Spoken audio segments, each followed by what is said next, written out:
Hey guys, it's Matt with TTPOA TV. First off, I want to thank our sponsor, Sidney Martin Emergency Group. Well, to my left, an interview that I've been looking forward to for a while now.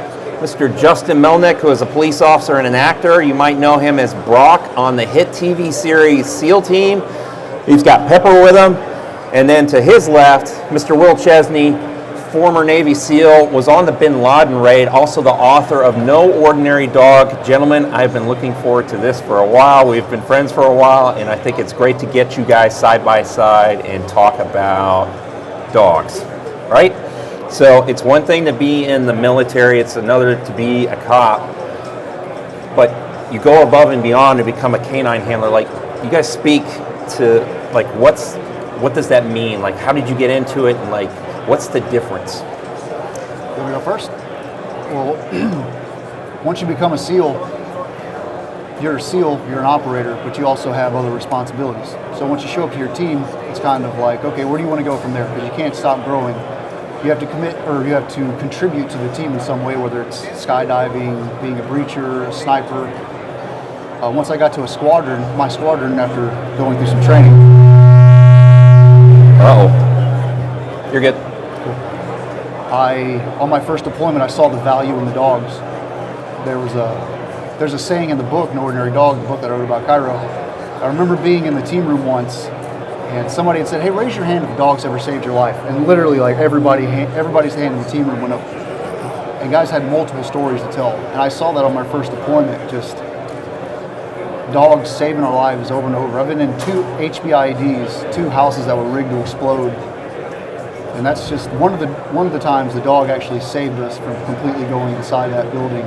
There's no telling what would have happened. Just the value of the dogs I saw nightly on my first deployment. So, like I said, you have to contribute more. And I've always loved dogs growing up. So once I saw that, I was like, okay, I want to be a handler. How did you get into it? I was drunk one night on a hunting trip down here in Texas, actually. My roommate had my first dog, Dida. Yeah. And due to some personal circumstances, needed to get rid of her. And she was just such a great dog. And I just wouldn't let him get rid of her. So I said, I'll take her. And then pitched the whole program to my boss and our emergency management. We had the dog, all we had to do was figure out the training. So it all started there. And joke's on me, I guess, now, because that dog got me into Hollywood and changed my life. The compliments I get in guys watching you work the dog is the corrections on spot is phenomenal. Like that level of that workmanship that you have. And I've seen you play around with your dogs as well, and you guys are on a whole nother level of canine handlers. So, Bin Laden raid, were you only canine handler there? I was the only canine. We only had so much room on the helicopter, so I was fortunate enough to be picked. We just got back from deployment, so in Cairo he was... You got called last minute, didn't you? Yeah, I was on a trip. Yeah. And somebody couldn't make it, so they called me back home from this trip. Yeah. Like I said, we were fresh off deployment. I don't consider myself anything special. All the guys on the team, you're just keeping up with the best in the world. Yeah. Cairo, I was real lucky with Cairo. When I say that all the time, and I know I'm biased because he was my dog, but he was the kind of dog where, like, here you go, just hand him off to another handler, and it's not even a problem. He's plug and play. He was spot on every time. So they needed a dog like that, obviously, a pretty important mission. So we were fortunate enough. I'd say the only reason I got chosen is because of Cairo, and I really believe that. I mean, I was pretty replaceable, but a good dog is hard to replace. Hey, I only got hired in Hollywood because of Dida, so I know it. Yeah. Piggybacking off the dogs. Always. I've seen you do a lot of stunts on set. Like, what is like the one stunt that you pulled off on set that you were just like, wow, I did that. Me and the dog did that. Like, I think it was in the first season when they wrote a script where we had it was called Call Out, and we had a bomb maker in the house, and that bomb maker sent his deaf wife to the door to answer the door and say that nobody was there.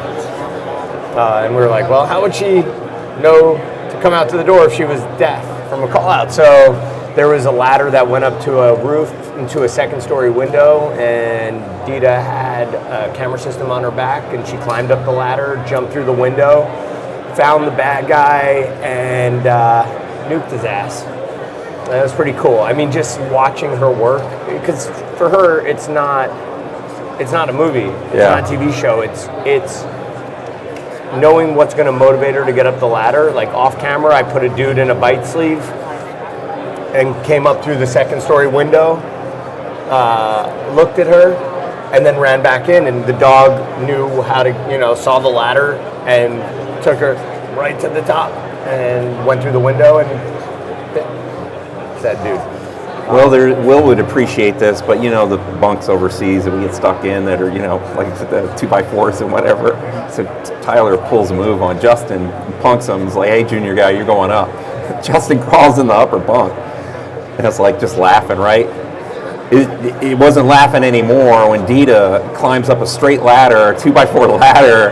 And Tyler's like, what did I just do? And he's all proud, like, I got you back, And at that was impressive. Can't go to sleep at night without your furry stuffed animal. But how she got up there, it's crazy to watch a dog just like climb a straight ladder like that. And then the other scene that he's talking about is just the skills and abilities of that. And I guess back at you, like, your book is all about, your partnership and what you guys did. And you truly are the essence of a quiet professional. But looking back on what you've done, like, what was you most proud? I mean, known for the Bin Laden raid, right? Like, so that's a big deal because people know that. But like throughout your career, what was the most memorable or thing that you were most proud of with you and your dog? Was there a specific incident where you saved a bunch of lives on one op or something like that? Or the Bin Laden raid would be the highlight of our career, but that was just luck of the draw. Like I said, I was just there to operate with the guys I loved, and I was fortunate enough to just work hard. I was at a job that I really didn't have to get paid for. I mean, obviously I had to make money, but I wasn't there for the money. I was there because of the love of the job and the love of the guys. It's not just, I know people say it all the time, but that was for real. And just working hard got me to some pretty cool spots. Yeah. Got me to hang out with the best people in the world. Got me, I don't know, just got me to enjoy a life that I truly love living. Were you on the helicopter or were you on the other helicopter? I've never been in a helicopter crash. There's been a couple. I was on the other helicopter. Sounds good for the movies though, doesn't it? And then for Justin, season 6? We start up in about 2 weeks, so we'll be bringing it live streaming on Paramount Plus. So get ready, guys. All right, it's coming. All right, let's have some fun. Rapid fire. All right, we ready? Favorite movie? Tropic Thunder. You didn't get casted for that, but I could see you totally in there. You'd be the guy, the explosives guy, right? Blowing all the stuff at the end. Let's put some Tiger Bomb on this jungle's nuts. Big ass titties. I was just about to say that. That's funny. The other guys. Oh, good call. Good call. That's how drunk I was last night. I was trying to get someone to have a bar pop. Bar pop. When's the last time you had a bar pop? And it's always awkward when they don't reference the movie immediately because they're like, "Do they really mean it?" Or no, I'm like, "Hey, Billy, when was your last bar pop?" And he's like, "September 18." Hobby. Riding horses. I love riding. Ooh, hobby. Dogs and jiu-jitsu. I thought you were going to say knitting. I really kind of thought you were a crocheter. I dabble. Yeah. Is that why we got the black eye? Yeah, shocker. No, it's from the wife. Yeah. Favorite gun? SIG 365. If I had to pick one gun for everything, SIG 365. Did they pay you to say that? No, that is the one gun that is accurate, compact, has a big round count, 13 rounds with a flush mag. Gotcha. It's the best. I like my SIG, but I switched Every over to SEAL Glock. likes their SIG. Yeah, What are you talking about? Yeah. I switched to Glock and actually shot better with my Glock, but I'm open. I don't have a plethora of an arsenal to go to these days, so I'm very open to try new things out. I just need the funds to finance it. I don't get free toys anymore, so I love my Glock these days though. I'm a Mark 19 guy. We'll just end it right there, right? Like, Yeah, so, but what happens if they come within 100 meters of you? We'll figure it out. All right, favorite book? Oh, God. I would probably say The Alchemist. All right. The Alchemist might be one of my favorite books. No, you can't do your own book either. The No Ordinary Dog, of course. Man's Search for Meaning was a good one. I just read that recently. Oh, nice. It's a good one. Nice. Guys, thank you so much. Justin, I've been friends with you for many years. I don't think people realize the impact that you have on the community. You have taken what notoriety you've gotten as an actor, and you give back to the community in ways that people don't fully appreciate. And I see wherever you go that like you take that to heart, and you take that responsibility like a true professional. And I appreciate that about you. And for Will, the epitome of a quiet professional. You don't want to talk, you don't want to stay out of the limelight, but the story needs to be told, right? People need to understand that something was done, and there's people want purpose and they want life, and they've done some stuff, and you're one of those people who can look back and said that. And I love how you're just such an unassuming guy, but make no mistake about it. So you're less than half of that 1% that serve in the military. And so thank you for what you do. Thank you for your service. Gentlemen, it's an honor to be your friend. It's an honor to be on here on TTPOA. So thank you so much. Guys, that's all we got. We will open it up to questions if anybody wants to talk to Justin and Will.